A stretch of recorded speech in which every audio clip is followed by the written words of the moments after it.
প্রতিকারের উপায়ে প্রথমেই যেটা বলবো সেটা হচ্ছে ১ নম্বরই হচ্ছে ভ্যাকসিনেশন। বাচ্চাকে অবশ্যই সময় মতো ভ্যাকসিন দিতে হবে, হাম ভ্যাকসিন।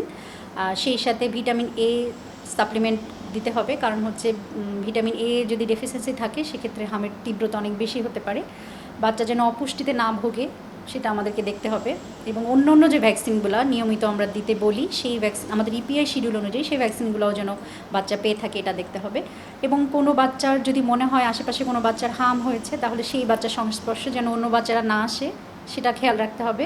এবং হামের লক্ষণগুলো যদি দেখা যায় তাহলে নিকটস্থ হাসপাতালের সাথে সাথে যোগাযোগ করতে হবে, এবং সেখানে গিয়ে যদি ডাক্তাররা চিকিৎসকরা মনে করেন যে বাচ্চাকে ভর্তি রাখতে হবে, বাচ্চাকে আইসোলেট করতে হবে বা বাচ্চাকে অক্সিজেন দিতে হবে, সেই অনুযায়ী তারা চিকিৎসা দেবেন। এবং অনেক সময় দেখা যায় হাম হলে যেটা হয় যে রোগ প্রতিরোধ ক্ষমতা অনেক কমে যায়, সেক্ষেত্রে সেকেন্ডারি ব্যাকটেরিয়াল ইনফেকশনগুলো হয়ে বাচ্চার নিউমোনিয়া হতে পারে বা কানে ইনফেকশন অনেক রকম জটিলতা দেখা দিতে পারে, সেক্ষেত্রে সঠিক চিকিৎসা করতে হবে।